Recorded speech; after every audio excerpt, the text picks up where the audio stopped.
Good morning mga langga! For today's video ay nagbalik na naman ang inyong tiya ni Lynn at mag-share ng smoothie recipe na very special for today's video. So ito na nga, meron tayong kalahating apple, frozen banana, buto ng papaya, buto ng avocado, almond nuts, pumpkin seeds, at syempre hindi mawawala yung ating kalamunggay o moringa na superfood mga palangga. Meron din tayo syempre na insulin leaves, oregano leaves, at meron tayong special guest.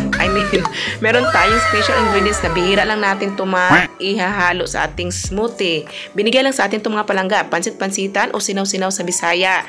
So maganda daw yan sa mataas na uric acid. Just try to research mga palangga, okay? At marami pa tayong ingredients. Just keep on watching mga palangga, okay?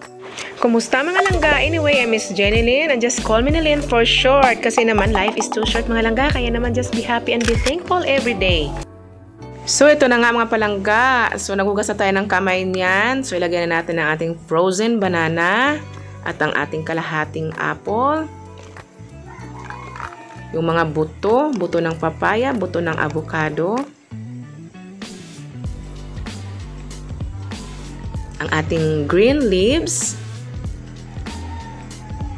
insulin plant,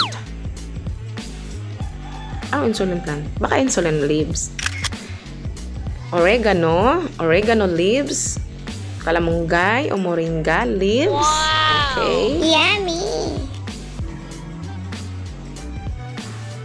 syempre ang ating special guest and special ingredients dahil bihira lang natin to maihalo sa ating smoothie.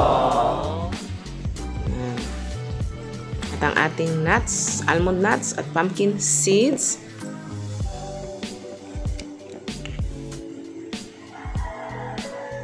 Ayan yung ating ingredients pa mga palangga. Naglagay ako ng olive oil, mga 1 kutsara yun langga, tansya-tansya lang. That is Himalayan salt, 2 pinches of Himalayan salt. Ayan, paminta, black pepper, mga herbs yan mga palangga ba, turmeric, mga pinch lang yan,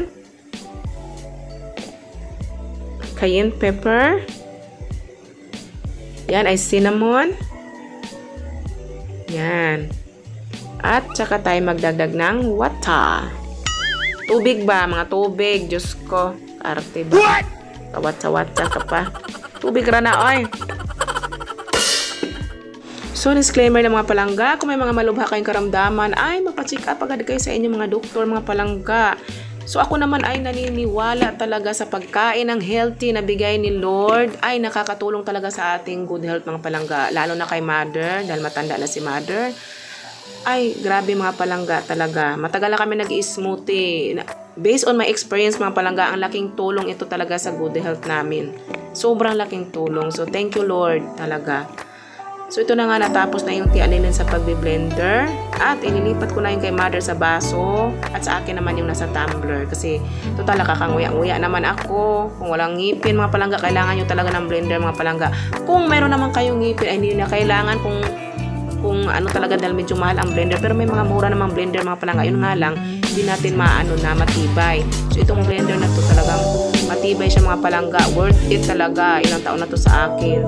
So, kung gusto nyo mag-invest sa inyong kalusugan mga palangga at saka wala kayong ngipin, kailangan nyo ng nutritious food talaga mga palangga, mag-invest kayo sa blender. Okay? So, thank you so much for watching mga palangga. Stay healthy everyone and God bless as always.